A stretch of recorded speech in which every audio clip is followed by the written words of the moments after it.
A city council in the GTA passed a motion nearly unanimously, making it clear that the community wants federal prosecutors to start prosecuting drug offenses in the city. The PEI government revealed its plans to rename Savage Harbour after it was deemed offensive by a community group. TikToker Rachel Gilmore has received a new wave of criticism after she downplayed anti-Christian vandalism and arson in a clip from her podcast. Hello Canada, it's Thursday, October 2nd, and this is the True North Daily Brief.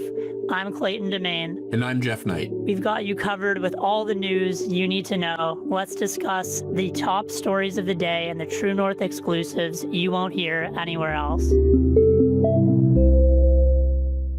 Oshawa City Councilors nearly unanimously voted for a motion signaling to other levels of government that flagrant drug use and drug dealers in their city impede public safety and the city's approach to addressing drug addiction. The motion put forward by Councillor Rosemary McConkey and seconded by Councillor John Neal on Monday, titled, quote, "Controlled Substances Within the City of Oshawa," voices many concerns of Oshawa residents that come with open-air drug use, particularly in the downtown core.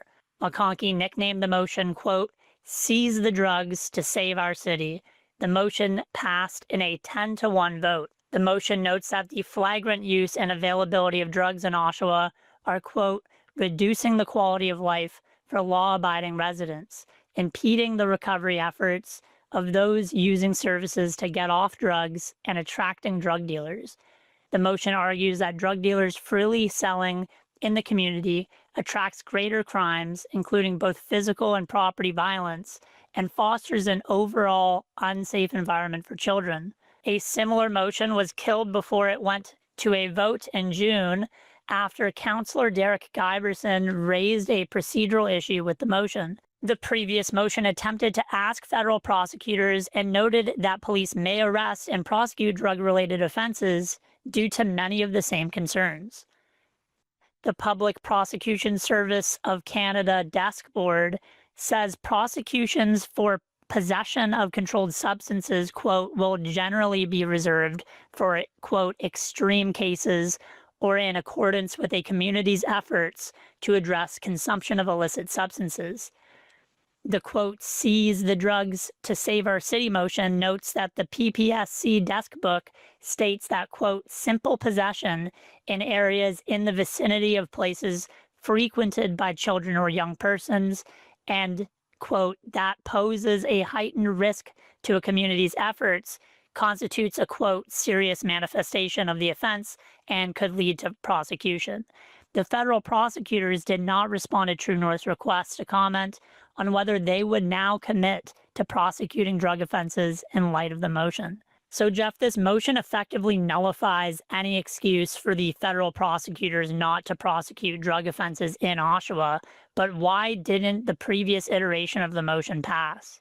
Well, yeah, Clayton, the previous iteration of the motion didn't pass because, like you were mentioning, Councillor Derek Giberson raised a procedural issue that killed it before it could go to a vote in June. Giberson, who's not a lawyer, later admitted there was no actual procedural problem, and his opinion was based on Canadian case law, which is a bit wild considering, again, he's not legally trained. Giberson pushed for an amendment to the new motion, which passed, asking provincial ministers to coordinate funding for supportive housing to help those struggling with addiction.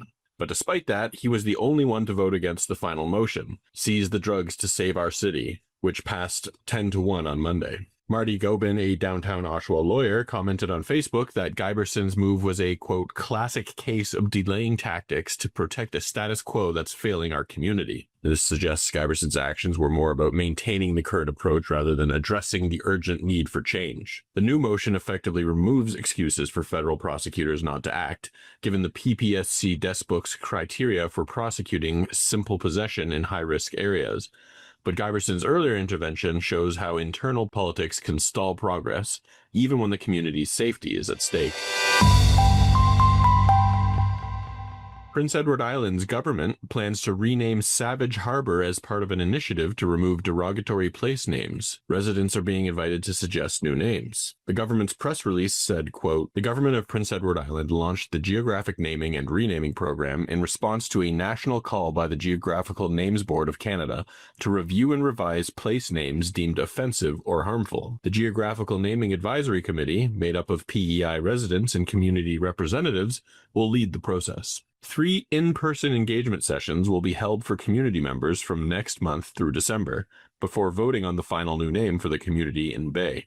After the community votes on a new name, the province's Geographical Naming Advisory Committee will present it to the province for approval. The Abegweit First Nation asked the PEI government last year to rename Savage Harbour's wharf, which is now called Crowbush Cove Wharf Small Craft Harbour. The PEI Geographical Naming Advisory Committee was created in response to a national call by the Geographical Names Board of Canada to review and change place names deemed offensive or harmful. So Clayton, we've got Dundas Square becoming Sankofa Square, and we've got this whole wave of historically named streets, schools, and other places renamed in a crusade against Canada's supposedly shameful history in the last few years. So what are some of the other recent instances of this happening? Yeah, Geoff. So there's been several renamings of streets, buildings, and institutions in recent years due to those activists complaining about the names being connected to movements or policies that they deem to be offensive. One example, as you mentioned, is the world-famous Yonge and Dundas Square in Toronto, which was renamed to Sankofa Square by Toronto City Council and dancing Mayor Olivia Chow due to Henry Dundas's alleged connection to the transatlantic slave trade. Dundas was himself an abolitionist against slavery, but at the time, scholars pointed out that the term Sankofa comes from the Akan people of Ghana, who played a massive role in capturing and selling people in Africa in exchange for gold during the transatlantic slave trade. Ghana even apologized to the descendants of slaves in 2006 for its role in slavery. Other places, specifically in BC, have renamed streets such as Trutch Street in Vancouver because of, quote, anti-Indigenous views Joseph Trutch held in the 1800s. And they switched it to words in languages that only a handful of people living today can actually speak or pronounce. Of course, Ryerson University was also renamed to the Toronto Metropolitan University for similar reasons, and the name change was widely disputed by many small C conservatives at the time. Bagot Street in Oshawa was also supposed to be renamed to Debweben Mekon, or Truth Road, last year in September due to Bagot's supposed role in the creation of the residential school program. Tom Flanagan, a former political science professor at the University of Calgary and a co-editor of the True North published book Grave Error, spoke with True North about it at the time, and he said Bagot's connection to the residential school program was, quote, extremely marginal. Before his death, Bagot created a commission which ended up making a recommendation to create residential schools, but the recommendation itself wasn't acted upon, and Bagot died before the commission made any conclusions.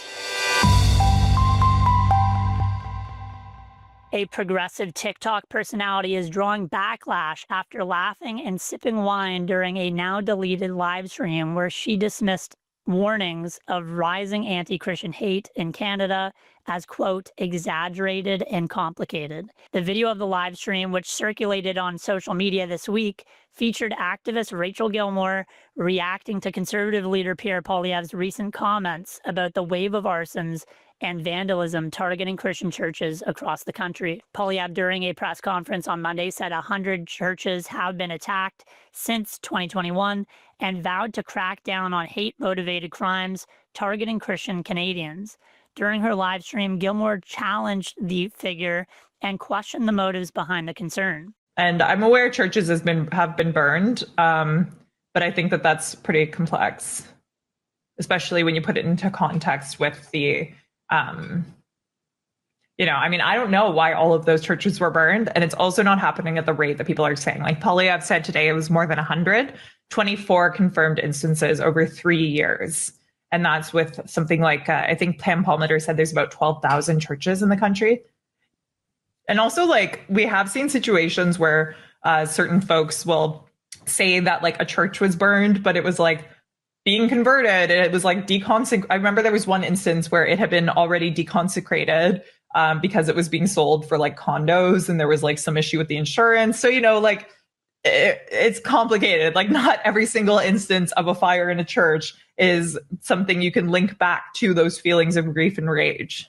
The dismissive tone of the video, including sips of wine followed by casual laughter, sparked criticism online. Gilmore has since deleted the live stream. So, Geoff, we've been following all of these vandalisms and arsons and desecrations of over 100 Christian churches for some years now. Have there been any updates to those numbers and figures? Yeah, Clayton, the situation with those Christian churches that have been burned, vandalized, or desecrated since 2021, it's pretty serious, to say the least. True North has been keeping track, and our incident map shows at least 125 cases, which is a lot. The most recent update came from the Bellis, Alberta arson on September 21st, where the All Saints Ukrainian Orthodox Church was destroyed, and RCMP arrested 2 suspects, with a 3rd still at large. That's part of a broader trend where only 9 arsons have led to charges. The Macdonald-Laurier Institute's April 24th report, Scorched Earth, found that arsons targeting religious institutions nearly doubled from 0.38 to 0.73% of all arsons between 2011 to 2014 and 2021 to 2023. There hasn't been a federal inquiry, which is a big part of why Poilievre's been so vocal about it. The lack of action from Ottawa is definitely fueling the outrage, especially with incidents like the recent one in Bellis showing how these attacks keep happening without much consequence. This likely is leaving many Christians feeling unprotected by their government.